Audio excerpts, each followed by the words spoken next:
Hi there, I'm Clifford Bates, and welcome once again to Reading Thucydides Peloponnesian War, where today we're doing the winter of the 20th year. Um, Again, we're using the Crawley translation and Landmark Thucydides. We see the copy. You see we're using Google Books online thing, so you can follow us on the reading right here. And we're going to be doing it. This is little. This one for some reason has the map. Okay, these were the island. This is Chaos right here, Chians, and this is where Lesbos is. This Samos is here, and this is where these cities that we were talking about in this event here. Where this is compared to Athens over here. This is where Sparta is, and Athens is over here. This is where Corinth and the Isthmus is here. Sparta is located here, Laconia. These are the. This is place, and this is where the Greek colonies. And here's the Hellen spot. Okay, up here with the Hellen spot, or the Dardanelles, and the Black Sea with these islands here, these Greek cities are here. The Persian king controls a lot of this area. The Athenians and when the Athenians and the Greeks defeated the Persians, pushed them back and helped liberate these where the Ionians are located. So therefore, this gives us the kind of structure of what's going on here. The winter of the ninth year begins, as we'll read in we're starting with chapter 29. Um, Chapter 29, which deals with summer's now over, right? Following the winter, Thessalpersius put Esius in a state of defense, and passing on to to Metilius, distributed a month pay to all the ships that he had promised at Sparta, and at the rate of an Attic drachma a day for each man. In the future, however, he was resolved not to give more than 3 obols until he had consulted the king. When, if the king should so order, he would give, he said, the full drachma. However, upon the protest of the Syracusan general Hermocrates, for as Theramenes was not an admiral, but only accompanied them in order to hand over the ship to Ariscu, uh, Oculus, the Spartan admiral. Right? He made little difficulty about the pay. It was agreed that the amount of 5 ships' pay should be given over in the above the 3 obol a day for each man. Thisaphanes paying 30 talents a month for 5 ships, and the rest as for many ships as they had beyond that number at the same rate. The same winter, the winter at the Athenians in Samos, having been joined by 35 more vessels from home under Carminus, Strombikides, and Eurectemon, called back their squadrons at Chios, and the rest, intending to blockade Metellus with their navy, and sent a fleet and an army against Chios, drawing lots from respective services for their respective services. This intention they carried unto effect. Strombichides, Onamacles, and Ectumon sailing against Charles, which fell to their lot, and with 30 ships and a part of 1,000 hoplites who would come to Miletus in transports, and the rest and the rest remained masters of the sea with 74 ships at Samos, arrived upon Metellus. So therefore, this is where Metius is right here. This is where Metius is. So Samos would go here, and then they would rise up. So therefore, a bunch of them would go from here to there, and then the other 70 ships would go here to blockade it. Right? That's the.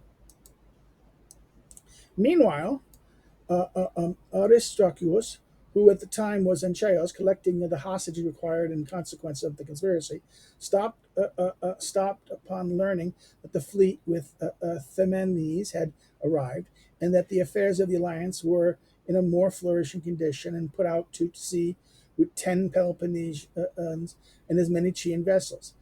After a fertile attack on Pentium, and he coasted on to Ch- uh, Clazemene in order the pro-Athenian party to move inland to Dalphus, and then join the Peloponnesians in order in which he had was joined by Tamos, the king's lieutenant in Ionia.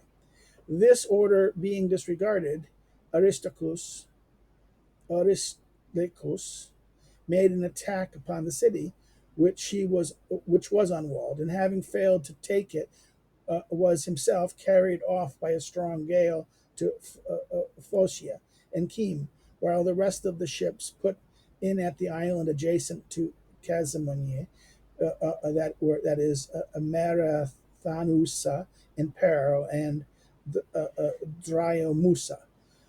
Here they were detained 8 days by the wind, and plundering and consuming all the property of the Clasmian deposited there. Put the rest on shipboard and sailed off to Phoenicia and Cleme, and joined Aris, Astoculus. This is a Spartan admiral, okay, right? While he was there, envoys arrived from Lesbians who wished to revolt again. With Astulus, they were successful, but the Corinthians and the other allies being adverse to it by reasons of their former failure, he weighed anchor and set sail for Chios. There they eventually arrived from different quarters, the fleet having been scattered by storm. After this, Pedarius, who was then marching along the coast from Metlis, arrived at Uthrea, and from there crossed over with his army to Chios, whence he found also about 500 soldiers with their arms who had been left there by Calclidius from the 5 ships. Meanwhile, as some Lesbians made offers to revolt, Aristarchus sought to persuade Pedartus and the Chanians that they ought to go with their ships and bring about the revolt of Lesbos, and so increase the number of their allies, or, if not successful, at all events harm the Athenians.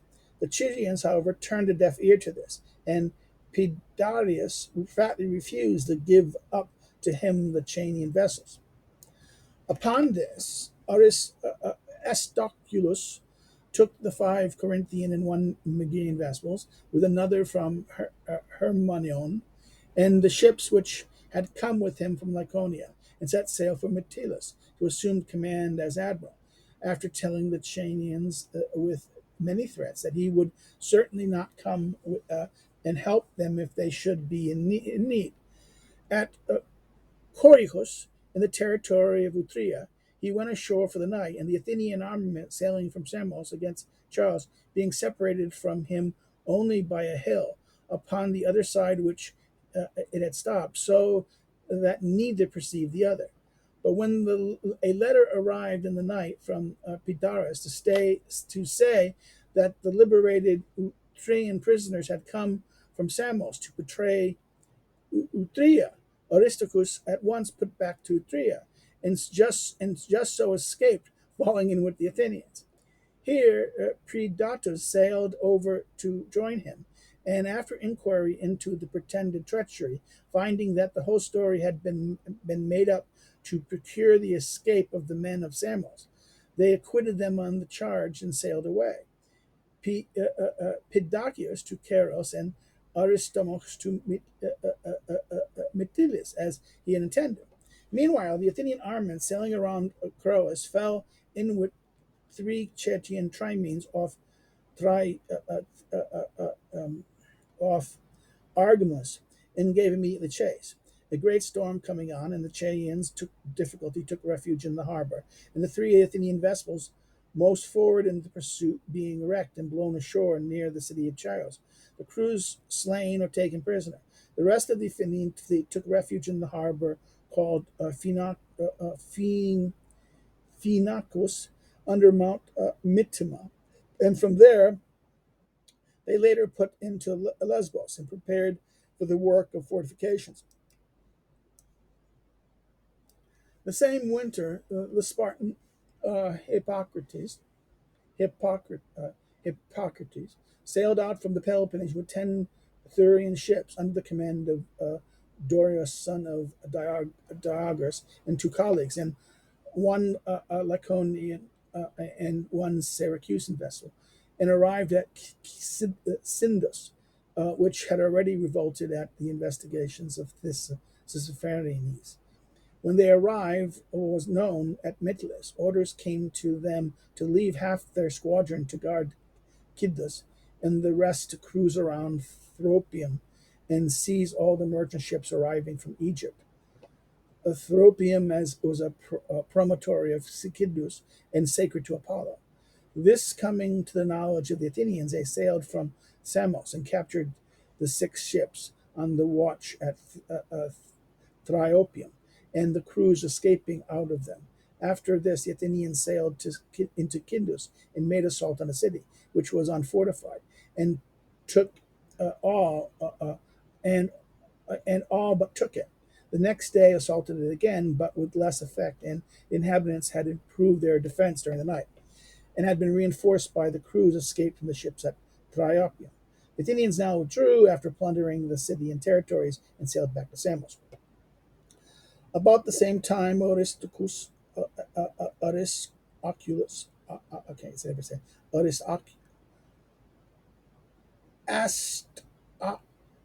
Astoculus came with the fleet to Mytia. The Peloponnesian camp was still plentiful supplied, being in recipient of sufficient pay, and the soldiers having still in hand a large booty taken at Acars, uh, Iacus, Iasus. The Milesians also showed great ardor for the war.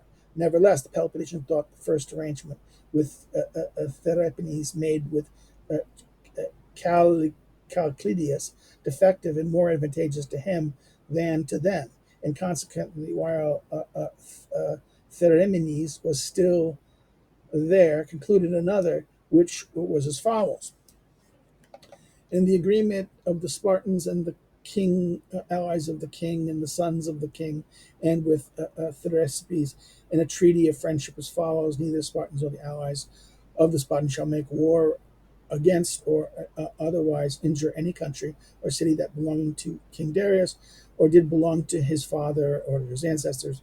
Neither shall the Spartans or the allies enact tribute from such cities. Neither shall the king or any of the kings or subject of the king make war against those or otherwise injure Spartan allies. If the Spartans or the allies should require assistance from the king, and the king from the Spartan or the allies, whatever they agree upon they shall be right in doing. Both shall carry on jointly in the war against the Athenians and their allies, and if they make peace, they should do so jointly.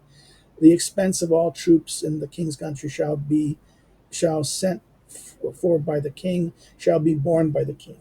If any of the cities in which this agreement with the king attacks the king's country, the rest shall stop them and aid the king to the best of their power. And if any of the king's country or the countries under the king's rule attack the country of the Spartans or the allies, the king shall stop it and help them with the best of his powers. Okay, new treaty, a treaty that was more favorable to the Spartans. Making, in other words, this line here: the king has to pay for everything.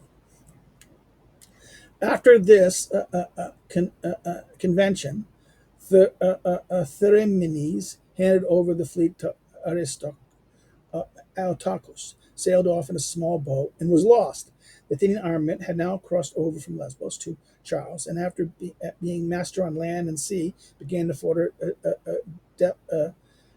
Delphinium, a place naturally strong on the land side, provided with more than one harbor, and also not far from the city of Chios.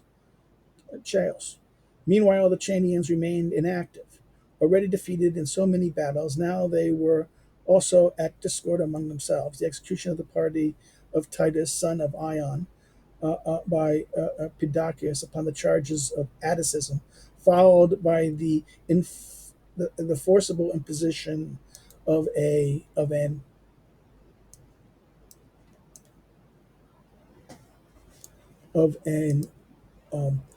oligarchy on the rest of the city, having made them suspicious of one another, and made therefore the thought neither themselves nor the mercenaries under Patroclus a match for the enemy. They sent, however, to Metellus to beg Astoculus to assist them, which he refused to do, and for which he was denounced at Sparta by Pedocritus as a traitor. Such was the state of the Athenian affairs at Chios, while their fleet at Samos kept sailing out against the enemy in Mytilus until they found that he would not accept their challenge and would retire again to Salmis and remain quiet. In the same winter, the 27 ships equipped by the Spartans for uh, uh, Basius, through the agency of the Megrean Caligitus and the Sagian Timagoras, put out from the Peloponnesian, sailed for the Ionia about the same time of the Solus under the command of um, uh, uh, Antisthenes, Antisthenes, a Spartite. With them, the Spartans also sent 11 Spartaites as advisors to Aristoculus, Lycius, son of Ar-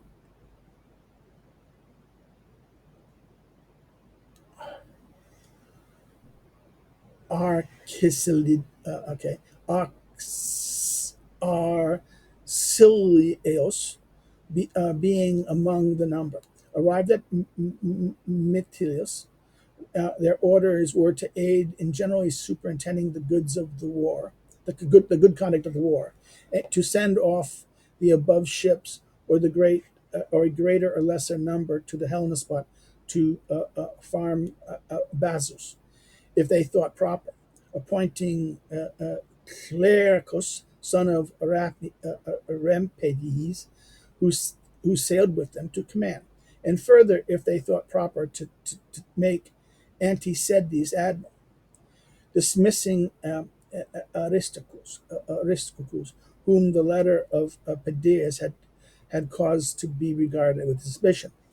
Sailing accordingly from Malea across the open sea, the squadron touched at Melos, where they fell in with 10 Athenian ships, 3 of which they took empty and burned. After this, being afraid that the Athenian vessels escaped from Melos might, as they in fact did, the information of their approach to the Athenians at Samos, they sailed to Crete, and having lengthened their voyage by way of precaution, made land um, at Kalnos, Enos, and Asia, from where, considering themselves in safety, sent a message to the fleet at Mytilus for a convoy along the coast.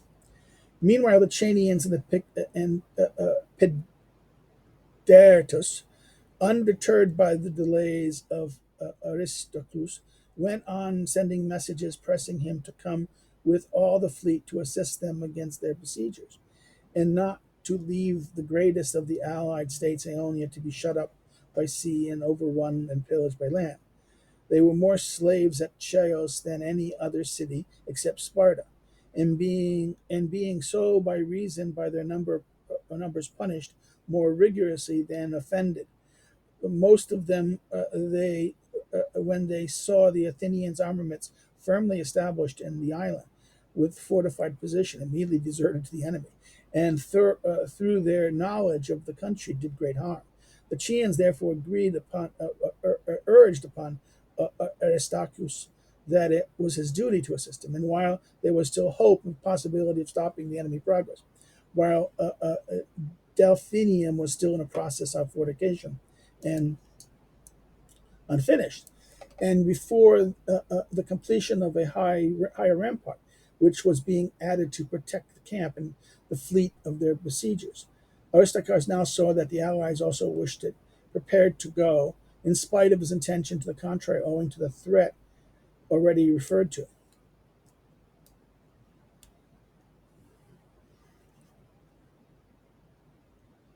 In the meanwhile, the news came from Calmus that the arrival of 27 ships from the Spartan commissioners, and Altuas, proponing everything to the duty of conveying a fleet of that importance, in order to be more able to command at sea, and to the safe conduct of the Spartans set as spies over his behavior, at once gave up going to Chios and set sail for Kaunos. As he coasted along there, he landed at the Metropikos and sacked the city, which was unfortified and had been lately laid to ruin by an earthquake. By far the greatest, in living memory. And as the inhabitants had fled to the mountains, overran the country, and made booty of all it contained, letting go, however, the freemen. From Chaos, arriving in the night at Cydnus, he was compelled by the urgent plans of the Cynidians not to disembark the sailors, but to sail against the 20 Athenian vessels, which with Charmius, one of the commanders at Samos, were on watch for the very 27 ships from the Peloponnesians, which Astoculus was himself sailing to join. The Athenians and Samos, having heard from Milos of their approach, and Carmias, being on the lookout of Cyme, Cales, Rose, and Lycia, as he now heard that they were at Calnus. Astoculus accordingly sailed as he was to Cyme before he was heard of, in hope of catching the enemy somewhere out at sea. He encountered rain and foggy weather, however, that caused the ships to straggle and to get disoriented. In the morning, his fleet was had become separated, and most of it still struggling around the island, so that the left wing only came in sight of Charmius and the Athenians. They took it for a squadron which they were watching for from Calmus, largely put out against it with only part of their 20 vessels. Attacking immediately, they sank 3 ships and disabled others, and the advantage in the action until the main body of the fleet unexpectedly hove in sight, when they were surrounded on every side. Upon this, they took flight after losing 6 ships. The rest escaped to the island of Thessalonica, and from here to Heraclassus, after which the Peloponnesians put into Cydnus, and being joined by 27 ships from Calnus, sailed all together and set a trophy at Cyme, and returned to anchor at Cydnus. As soon as the Athenians knew of the sea fight, they sailed with all their ships to Samos, to Cyme, without attacking or being attacked by the fleet at Cydnus, took the ship's tackle, left at Cyme, and touching at Lormia, and the mainland, sailed back to Samos. Meanwhile, the Peloponnesian ships, now all at Cydnus, underwent such repairs as was needed, while the 11 Spartan commissioners conferred with Thisaphernes, who had come to meet them, upon points which did not satisfy them in the past transaction, and upon the best and mutually most advantageous manner for the conducting the war in the future. The severest critic of the present proceedings was Laches, who said that neither of the treaties could stand, neither that of the Callicletus or the Theramides, as it being monstrous that the king should at this date pretend to the possessions of all country formerly ruled by himself, or that his ancestors, a pretension which immediately put back under the yoke of all the islands, Thessaly, Locrius, and everything as far as Boeotia, and made the Spartans give to the Hellenes, instead of liberty, a Median master. He therefore invited Thespius to conclude another and better treaty, as they certainly would not recognize those existing as, and did not want any his pay upon such conditions. This offended Thespius so much that he went away in rage without settling anything. So what happened here is that the existing treaty says, well, the king will help the Sparta, but the king gets everything. So all these cities saying, well, why are we rebelling if we're going to give up we're going to give, I'm not going to get liberty, but we're going to be put under a median master. In other words, you're saying, technically, we'd rather be under, maybe the argument is that maybe being master ruled by the Athenians is better than, if you're not going to give us our liberty, and if we're going to be subject, maybe we have better be subject to the Athenians and not,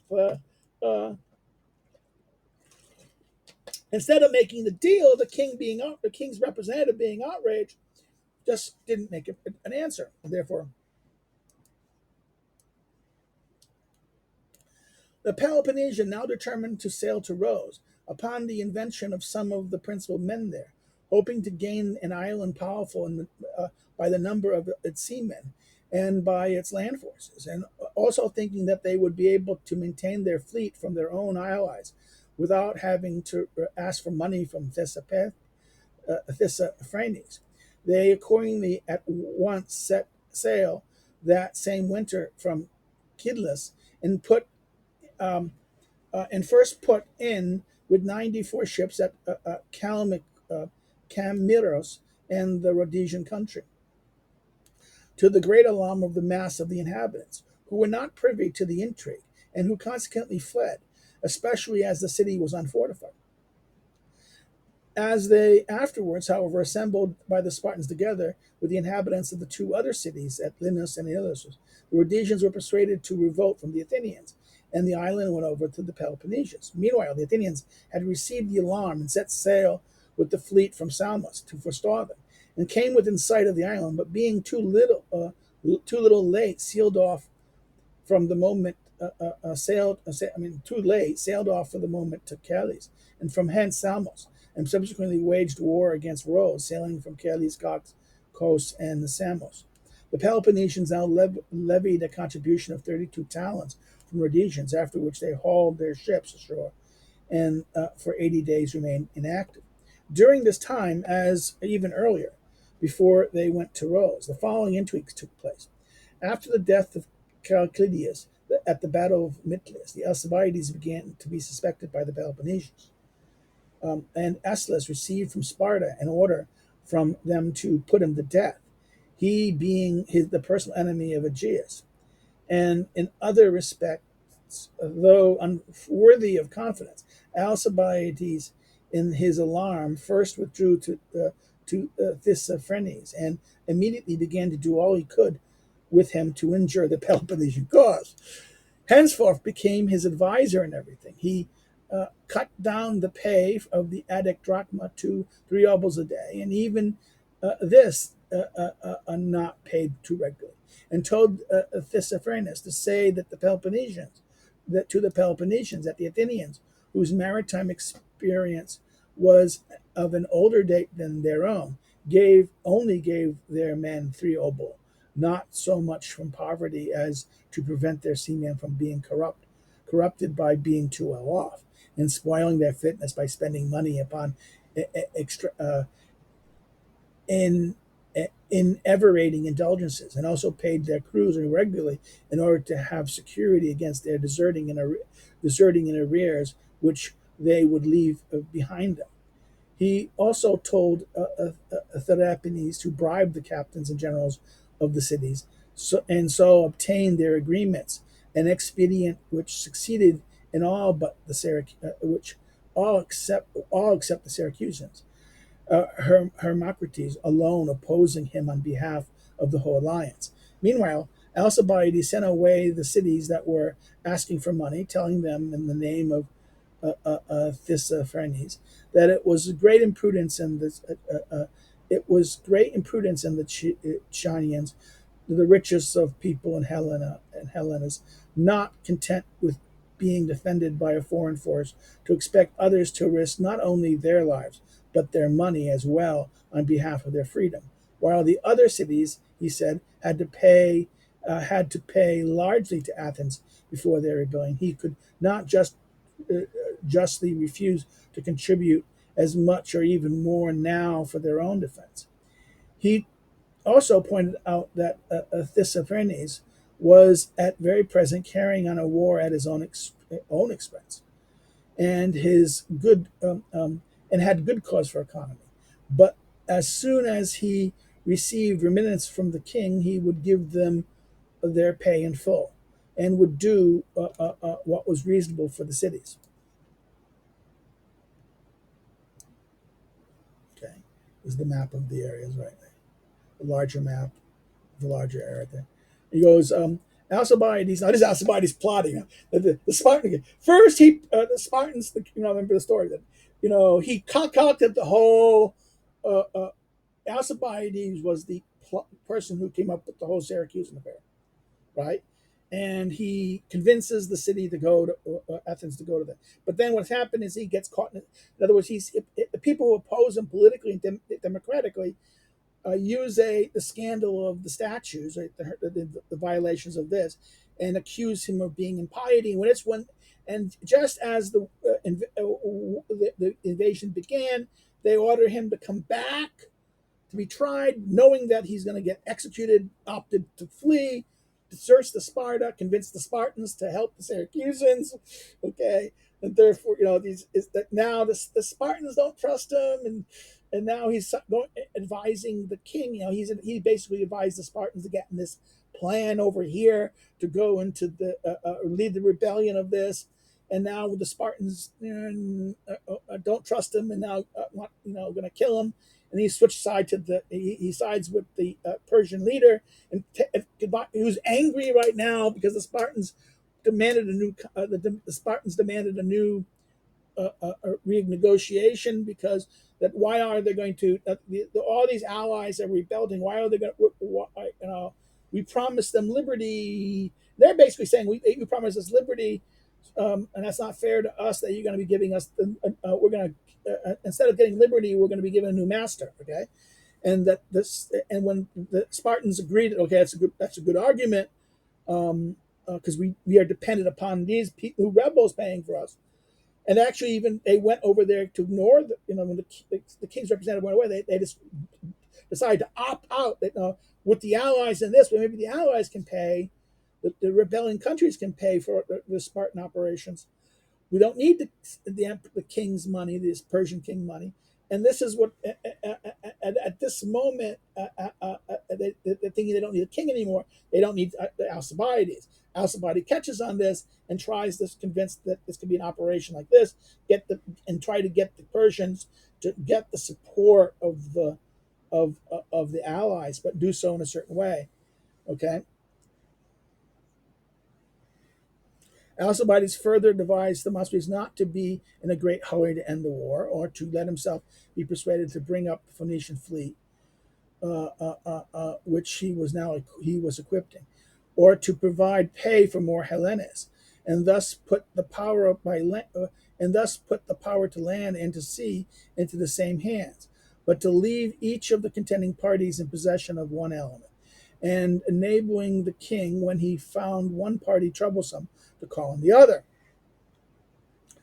For if the command of the sea and the land were united in one hand, he would not know where to turn for help to overthrow the dominant power, unless he at last chose to stand up by himself and go through with the struggle at great expense and danger. The cheapest plan was to let the Hellenes wear each other out, and at a small share of the expense, and without risk to himself. He's saying, well, you should let them, don't solve the problem, just let the three parts fight each other, the Greeks, the Ionians rebellion against Athens, and this, in other words, all these, they keep on fighting like this, wear them out, and therefore, if they all unite against you, you're screwed. But the only way we prevent this by keeping them divided like this, and it's the cheapest plan. Besides, he would find the Athenians the most convenient partners in empire, as they did not aim at conquest on shore, and carried on the war upon principles in which the practice most advantageous to the king. So maybe we should switch sides. The king should make an ally with the Athenians.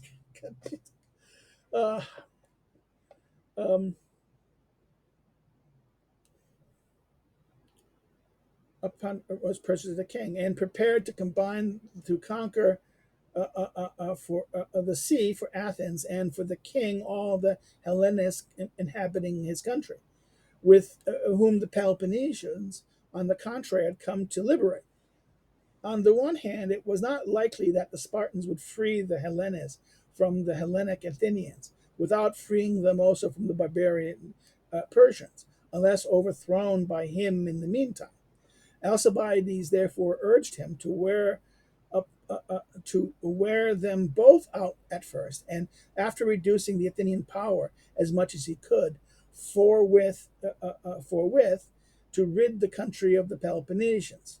On the whole, Theseus approved of this policy, at least so far as he could be as he could conjure from his behavior, since he now gave his confidence to Alcibiades in recognition of his good advice, and kept the Peloponnesians short of money, and would not let them fight at sea, but ruined their cause by pretending that the Phoenician fleet would arrive, and they would thus be engaged to wage war with the Ards in their favor, and so made their navy lose its efficiency, which had been very remarkable, and generally betrayed the coolness in the war that was too plain to be mistaken. Alcibiades gave this advice to Theseus, and the king, with whom he then was not, with whom he then was not, merely because he thought it was really best, but because he was seeking means to bring about his restoration in his country, knowing well that if he did not destroy it, he might one day hope to persuade the Athenians to recall him, and thinking that his best chance of persuading them lay in letting them see that he possessed the flavor of Tissaphernes. The event proved him to be right. When the Athenians at Samos found that he had influence with Tissaphernes, principally of their own motion, though partly through Alcibiades himself sending word to the chief men to tell the best men in the army that if only they were that only if they were an oligarchy in the place of the corrupt democracy that had banished him, he would gladly return to his country and make Tissaphernes their friend. The captains and the chief men in the army at once embraced the idea of subverting democracy. So you got to subvert democracy at home. No. It's too shame that Athens. You have to remember that he was the biggest demagogue. Alcibiades was the biggest demagogue, and he was using that. But then what happened was that the people were easily moved against him. The other demagogues were more effective, moved the people against him, because he in many ways he was aristocrat. He saw himself as the elite, and was a friend of Sparta in that sense, the oligarchic classes. He was one of the wealthier families. So therefore, this is what one of the leading families, and that's why this movement convinced the other generals who are the same class, buddies and drinking buddies, that, hey, maybe we need, if Athens wasn't a democracy, this corrupt mass democracy, and if we would, if our Athens was a little more oligarchy, ruled by good men, maybe we can work with the king, and this plan was first raised in the camp, and afterwards from there reached the city. Some person crossed over from Samos and had an interview with Alcibiades, who immediately offered them to make first Tissaphernes and afterwards the king, their friend, if they would give up the democracy and make it possible for the king to trust them. The most powerful citizen, who was also suffered most severely from the war, now had great hopes of getting the government in his own hands and of triumphing over the enemy. Upon the return to Samos, the emissaries formed their partisans into a cabal and openly told the army generally that the king would be their friend and would provide them with money if Alcibiades was restored and democracy abolished. The multitude, at first irritated by these intrigues, were nevertheless kept quiet by the advantageous prospect of the pay from the king. And the oligarch conspirators, after making this communication to the people, now re-examined their proposal to Alcibiades among themselves, with most of theirs. So unlike the rest, who thought who thought them advantageous and trustworthy. Parricius, who was still general, was by no means approval of the proposal. Alcibiades, he rightly thought, cared no more for an oligarchy. In other words, he cared no more for an oligarchy than for a democracy, and only sought to change the institution of his country in order to get himself recalled by his associates, while for themselves, for their their one purpose should be to avoid civil discord. In other words, he only wants to get back there. We should avoid civil discord, and he thought that it would not be in the king's interest when the Peloponnesians were now their equals at sea and in possession of some of the chief cities in his empire, to go out of his way and side with the Athenians, whom he did not trust, and when he might make friends with the Peloponnesians, whom he never had, who had never injured him.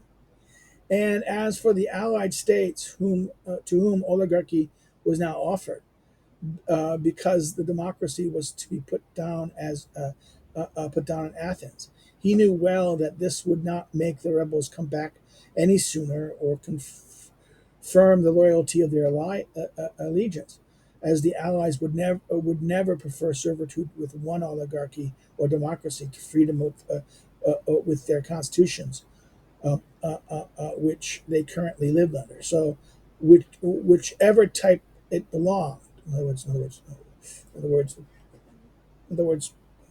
it didn't. In other words, the Louis liberated these cities, these Greek cities that on their own. We either an oligarchy or democracy. Aren't going to switch over to, not going to abandon and submit to a oligarchic Athens, okay, or even a democratic Athens. In other words, ideology doesn't matter. Democratic ideology and that. And remember, you have to understand that.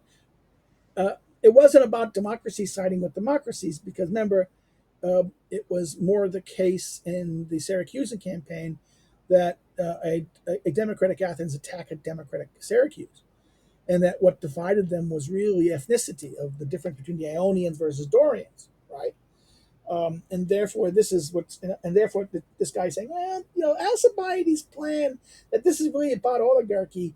No, no, no, no, no. He's not really any more attached to oligarchy as democracy. He just wants to get back into the game, and he needs to get rid of the democracy. He needs to turn the government over, and that this is not really. Therefore, there's no real benefit to this, and it's not in Athens' interest to cause civil conflict.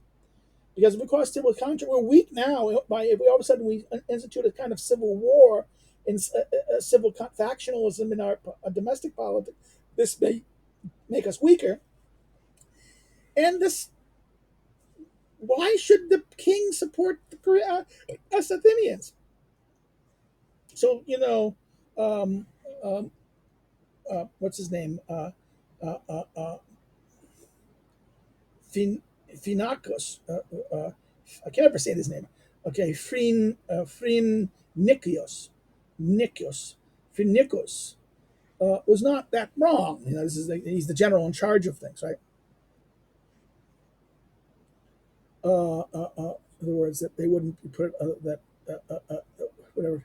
And besides, the cities of the empire thought that the so-called best people would prove just as oppressive as the people, since it was they who originated the proposal, and for the most part benefited from the acts of the people. The most part benefited from the acts of the people that were injurious to the Allies. Indeed, if it depended on the best people, citizens of the Allied states would be put to death without trial and with violence, while the people was their refuge and the chastisers of these men. Um, he was certain that the cities had learned by this experience, and as such was their opinions. The proposition of Alcibiades and the intrigues now in progress could therefore never have met with his approval. However, the members of the cabal assembled in accordance with their original intentions, accepted what was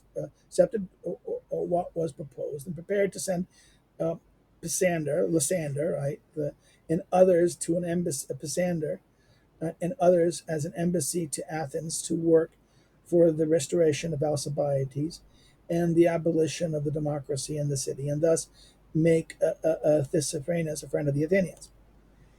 Ticinarus now saw that there would be a proposal to restore Alcibiades, and that the Athenians would consent to it, and fearing after what he had said against it was that Alcibiades, if restored, would revenge himself upon him for his opposition, had recourse to the following scheme. He sent a secret letter.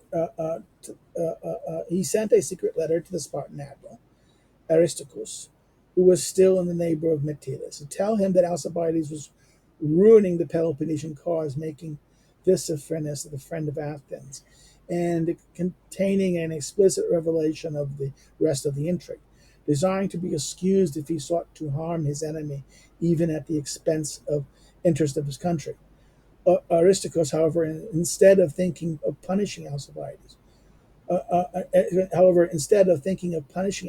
who, besides, no longer ventured within his reach as formerly, went up to him and Theseus and Megea and communicated to them the letter from Samos, and turned informer, and, if report may be trusted, became the paid creature of Tissaphernes, making undertaking to inform him about this and all other matters, which was also the reason why he did not object more strongly against the pay not being given in full. Upon this, Alcibiades instantly sent the authorities of Samos a letter against Picinarus, stating that what he had done and asking that he should be put to death. Picinarus, distracted and placed in the utmost peril by the denunciation, sent again to Aristarchus, reproaching him for having so ill kept the secret of his previous letter, and saying that he was now prepared to give him an opportunity to destroy the whole Athenian army at Samos, giving him the detailed account of the means by which he should employ Samos being unfortified, and pleading that, being in danger of his life on the account, that he should now not be blamed for doing this or anything else to escape being destroyed by his mortal enemies. This also Aristos revealed Alcibiades. Meanwhile, President, having been a timely novice, had timely noticed that Aristarchus was paying him false, and that the letter on the subject was on the point of arriving from Alcibiades, himself anticipating news, and told the army that the enemy, seeing that Samos was unfortified and the fleet not stationed within the harbors, meant to attack the camp, that he could not be certain of this intelligence, and that he must fortify Samos as quickly as possible, and generally look to their defense. If it will be remembered that he was general, and that he himself had the authority to carry out these measures. Accordingly, he addressed himself to work on the fortification. Samos was thus fortified sooner than it would other have been. Not long afterwards, the letter from Alcibiades saying that the army was betrayed by Picnus and an enemy about to attack it. Alcibiades, however, gained no credit from this, as it was thought that he was on the secret of the enemy's plans, and tried out of hatred to fasten them upon Picinarus, and to make out that he was their account, and in other words, fasten them upon, and to make out that he was an accomplice and company, far from hurting them. Rather, he bore witness to what Picinarus had said by this intelligence. In other words, he bore witness to what Picinarus had said by this intelligence. After this, Alcibiades set out to persuade Tissaphernes to become friends with the Athenians. Tissaphernes, although afraid of the Peloponnesians because he had more ships in Asia than the Athenians, was yet disposed to be persuaded as if he could, especially since the quarrel with the Peloponnesians at Kidnus was about the treaty at Thermina. The quarrel had already taken place, as the Peloponnesians were by this time already at Rhodes, and there the original argument of Alcibiades concerning the liberation of all the cities by the Spartans had been verified by the declaration of the Lycians, that it was impossible to submit to a convention which made the king master of all the cities at the former time ruled by himself or his fathers.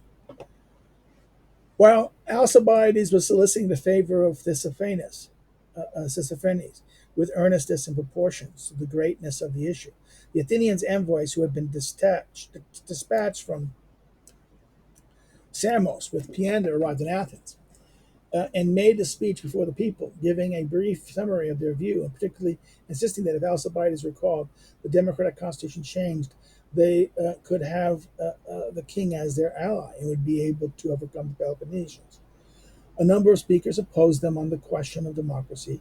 The enemies of Alcibiades cried out against the scandal of the restoration brought about by the violation of their regime, the constitution, and the Immanculi and the Critics protested in behalf of the mysteries, the cause of his banishment, and called upon the gods to avert his recall.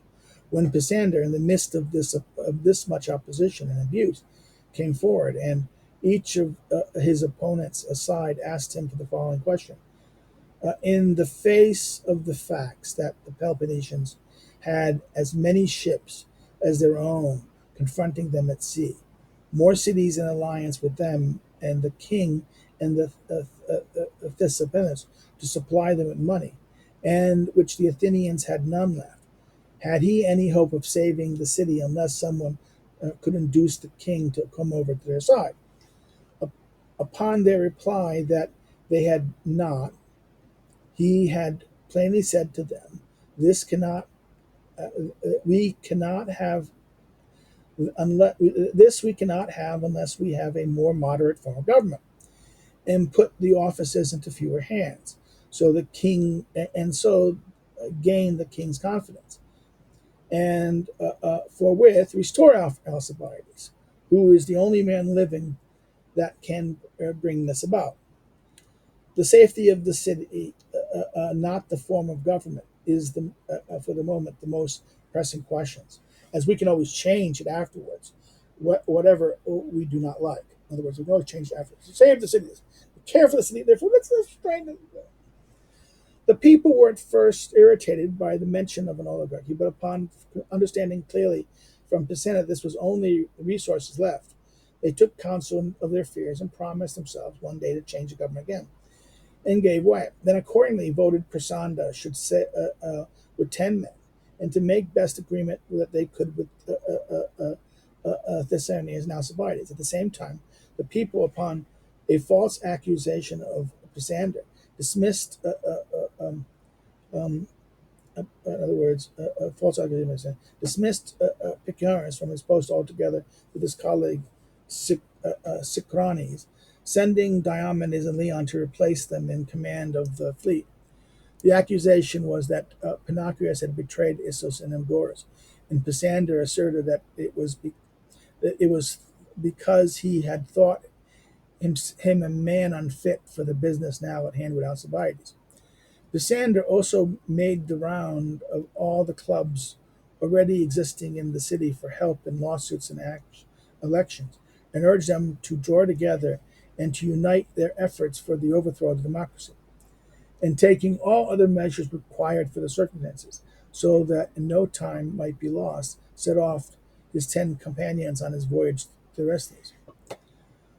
On the same winter, Leon and Dimony, who had by this time joined the fleet, made attack on Rhodes.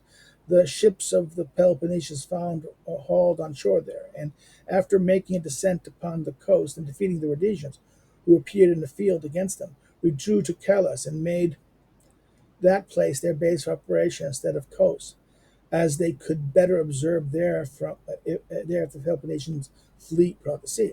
Meanwhile, Xenophanes, a Leucocian, came to Rhodes from Pictarus at Kos, with the news that the fortifications of the Athenians were now finished, and that unless the whole Peloponnesian fleet came to the rescue, the cause of Chios would now be lost. Upon this, they resolved to go to his relief. In the meanwhile, Pidacus, with the mercenaries that he had with him, and the whole force of the Chanians, made an assault upon the stockade round the Athenian ships and took a portion of it, and got possession of some vessels that were hauled up there on shore. When the Athenians sallied out to the rescue, and first routing the Chetians, next defeated the remainder of the force under around Pidares, who himself killed with many of the Chians, and took a great quantity of arms.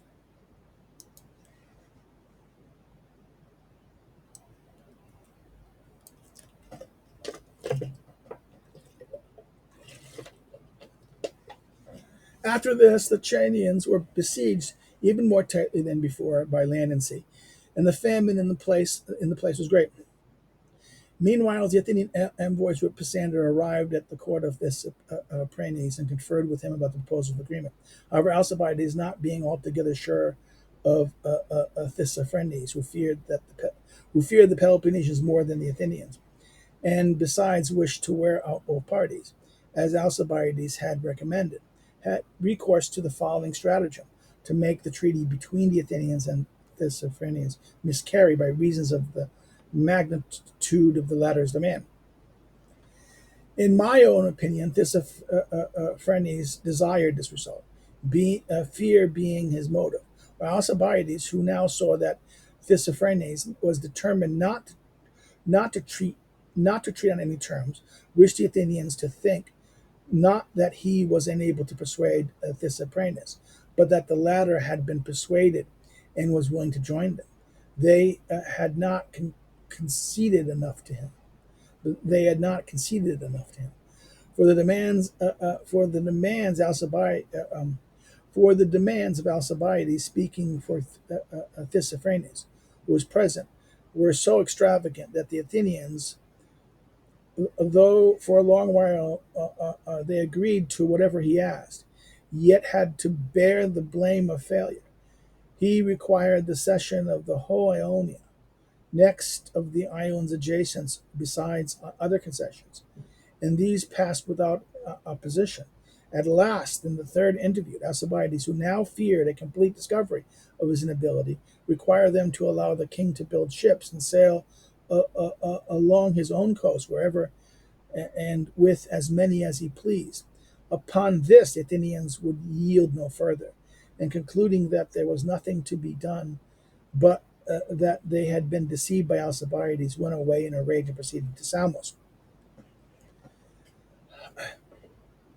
Immediately after this, in the same winter, Thisaphernes, proceeding along shore to Kaunos, desiring to bring the Peloponnesian fleet back to Milas, and to supply them with pay and making a fresh convention upon such terms as he could get, in order not to bring masters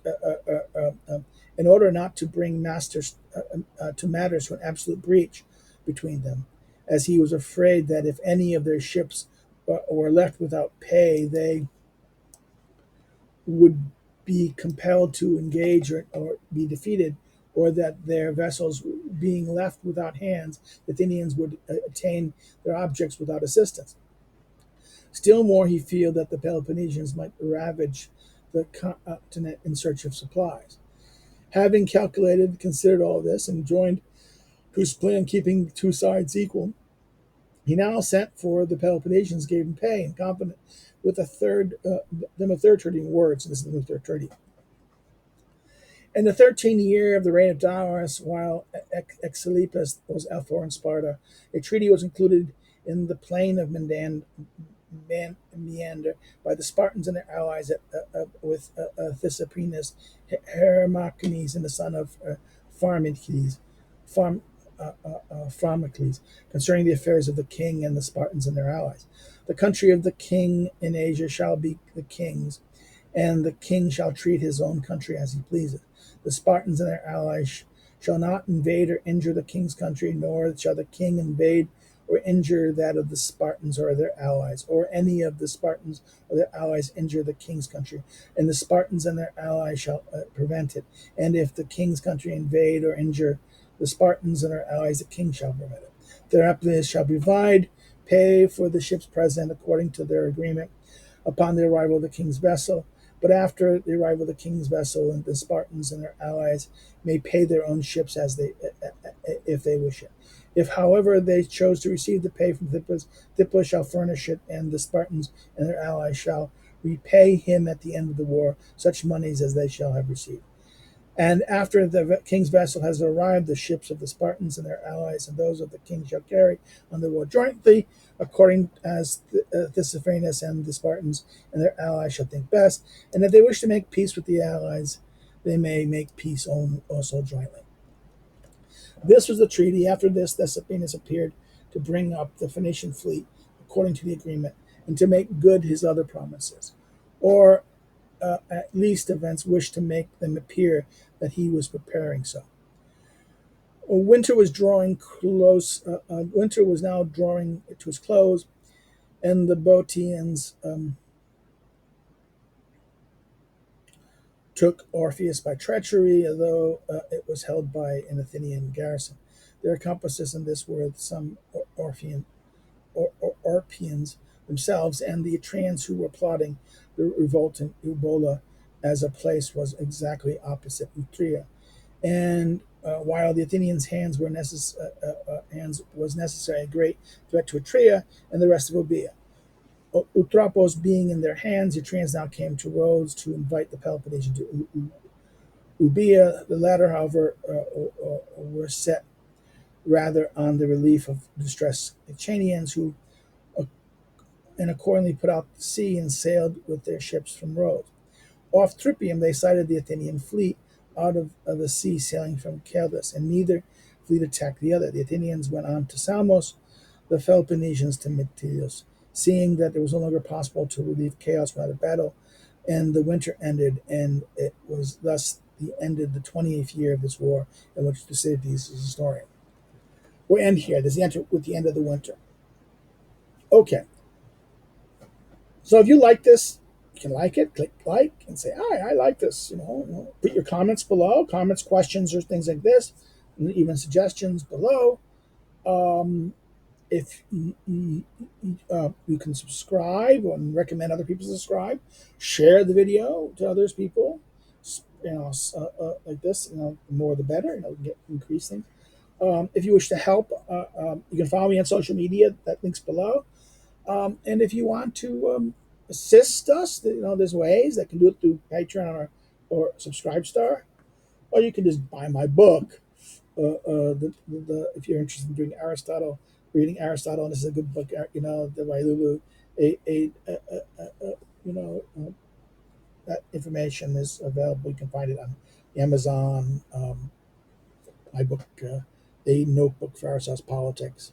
You can get it on Amazon, or even Barnes and Nobles, or direct order from Lulu. Again, we will finish our next video. We'll look at the spring, and we'll hope you have a good day. Take care. Bye-bye.